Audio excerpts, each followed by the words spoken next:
নামি দামি সুপার শপগুলোতে অনেক চড়া দামে বিক্রি করা হয় এই কাবাব, আর ঘরেই তৈরি করলে কিন্তু আপনি অল্প টাকায় অনেকগুলো বানিয়ে নিতে পারবেন। পুরো রোজার মাসে কিভাবে এই কাবাব বানিয়ে সংরক্ষণ করবেন আর অল্প খরচে বানাবেন সেই প্রসেসটাই আজকে দেখিয়ে দেব।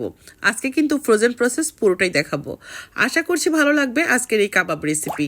কাবাব বানানোর জন্য আমি এখানে একটা ব্লেন্ডার জার নিয়েছি, আর আমাকে প্রথমে মাংসটাকে কিমা করে নিতে হবে। সেই জন্য কিন্তু আমার এই ব্লেন্ডারটা আমার খুবই পছন্দের একটা জিনিস। আর এটা 3 লিটার ক্যাপাসিটি, আর এর মধ্যে কিন্তু এরকম বড় বড় টুকরা করে মাংস কেটে দিলেও কিন্তু সহজে খুব তাড়াতাড়ি কিমাটা তৈরি হয়ে যায়। অ্যাড করে দিলাম 3টা কাঁচামরিচ, আর এখানে আস্ত একটা রসুন কোয়া কোয়া করে খুলে দিয়েছি, আর 3 ইঞ্চির মতো আদা দিলাম। বড় সাইজের 2টা পেঁয়াজ দিলাম, পেঁয়াজটাও ফালি করে কেটে দিয়েছি। আর এখানে আমি 2 পিস ব্রেড ভালো করে পানিটাকে চিপে দিয়েছি, পানিতে ভিজিয়ে নিয়েছি। এখন আমি ঢাকনাটা লাগিয়ে এখন আমি কিন্তু 2বার চাপ দিলেই আমার কিমাটা তৈরি হয়ে যাবে। আর এই ব্লেন্ডার জারটা যদি কারো লাগে নিতে পারেন, রোজার মধ্যে কিন্তু আপনার অনেক কাজে সাহায্য করবে এটা। ডাল বাটা থেকে শুরু করে মশলা বাটা, মাংসের কিমা, পেঁয়াজ কুচি করা, আদা রসুন পেস্ট করা সবই কিন্তু করতে পারবেন। এটার মধ্যে 6টা ব্লেড থাকার কারণে খুব দ্রুত কাজটা হয়ে যায়। স্ক্রিনের উপর যে ফোন নাম্বারটা দেওয়া আছে সেই ফোন নাম্বারে ফোন করে কিন্তু অর্ডারটা করে নিতে পারবেন। এটাতে কিন্তু মাংসের কিমাটা এত সুন্দর হয়, কোনো প্রকার পানি অ্যাড করতে হয় না, আপনারা তো নিজের চোখেই দেখলেন।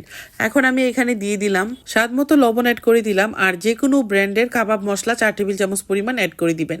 এখানে 500 গ্রাম মুরগির মাংস আছে। আর এখানে আমি ব্রেড কাম দিয়ে দিলাম, আপনারা চাইলে কিন্তু এখানে টোস্ট বিস্কিট গুঁড়া করেও অ্যাড করতে পারেন। হাত দিয়ে খুব ভালো করে মাখিয়ে নিলাম। এখানে আমি নিয়ে নিলাম ঘি, আর হাতের মধ্যে ঘি লাগিয়ে এখন আমি গোল গোল শেপ দিয়ে নিচ্ছি, যেহেতু জালি কাবাব তৈরি করব। আর জালি কাবাবের শেপটা কিন্তু এরকম পাতলা করে দিলেই কিন্তু খুব ভালো হয়। আমি এটা পুরো 1 মাসের জন্য ফ্রোজেন করার প্রসেসটাও দেখিয়ে দিচ্ছি। এই তো এভাবে করে একটা স্টিলের প্লেটের উপর আগে থেকে তেল ব্রাশ করে নেবেন, তারপর এখানে দিয়ে দিবেন কাবাবগুলো। এটা ফ্রিজে রেখে দিবেন 1 ঘন্টার মতো। 1 ঘন্টা ফ্রিজে রাখলেই কিন্তু উপর থেকে বরফ জমে যাবে। তারপর যে কোনো জিপলক ব্যাগে করে কিন্তু আপনারা এটা ফ্রোজেন করে রেখে দিতে পারবেন পুরো রোজার মাসের জন্য। শুধুই কি রোজার মাস, এমনিতেও কিন্তু আপনারা যে কোনো পোলাও, মাংস, বিরিয়ানির সঙ্গে এইটা কিন্তু সার্ভ করতে পারেন। খেতে অসম্ভব ভালো লাগে। আমি এখানে 2টো ডিম ফেটিয়ে নিলাম, আর এই তো আমি 1 ঘন্টার জন্য ফ্রিজে রেখেছিলাম। এখন কিন্তু সুন্দরভাবে কাবাবগুলো জমে গেছে। আমি কিছু কাবাব ফ্রোজেন করে রেখে দেবো, আর কিছু ভেজে আপনাদেরকে দেখিয়ে দেবো কতটা সুন্দর হয়েছে। এই কাবাবটা অনেক বেশি টেস্টি হয়। আই হোপ বাসায় যখন তৈরি করবেন সবাই কিন্তু আমার অনেক প্রশংসা করবেন আশা করি। আর আপনাদের যদি ভালো লাগে, প্রশংসা করতে হবে না, প্লিজ ভিডিওটা বেশি বেশি করে শেয়ার করবেন। সামনে রোজার মাস, যাতে করে অন্য আপুরাও দেখতে পারে যারা নতুন নতুন রান্না শিখছে। তারা কিন্তু এই রান্নাগুলোকে অনেক কঠিন মনে করে, এখন থেকেই তারা কিন্তু এইভাবে বানিয়ে ফ্রোজেন করতে পারবে। তো প্লিজ সবাই বেশি বেশি করে শেয়ার করবেন। যারা এখনও লাইক দেননি, একটু লাইক দিয়ে দিবেন। কমেন্ট করে আপনাদের মূল্যবান মতামত জানাবেন কেমন লাগে আমার রান্নার রেসিপিগুলো।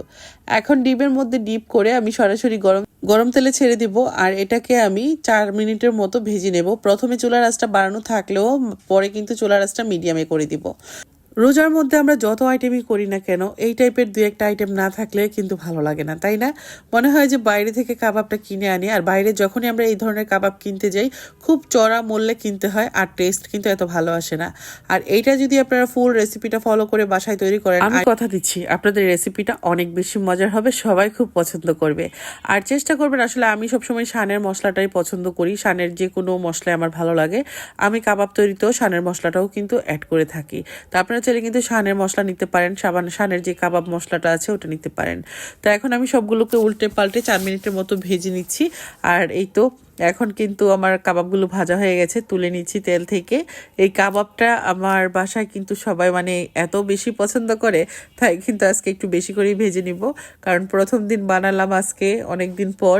তো সবাই খুব ভাজার সময় আশেপাশ দিয়ে ঘোরাঘুরি করতেছিল কখন ভাজা শেষ হবে। তো এই তো দেখে হয়তো বুঝতে পারছেন কতটা লোভনীয় হয়েছে মাশাল্লাহ। এটা কিন্তু যে কোনো পোলাও, বিরিয়ানি, ভাত এগুলোর সঙ্গেও কিন্তু খেতে বেশ ভালো লাগে। তো এই তো আমার বাচ্চারা তো মাঝে মাঝে কি করে ব্রেডের ভিতর দিয়ে বার্গারের মতো বানিয়ে খেয়ে ফেলে, এত ওরা পছন্দ করে। তো ঠিক আছে, সবাই ভালো থাকবেন। ইনশাআল্লাহ নতুন কোনো রেসিপি নিয়ে হাজির হয়ে যাব। সে পর্যন্ত সবাই অনেক অনেক ভালো থাকবেন। আল্লাহ হাফেজ, আসসালামু আলাইকুম।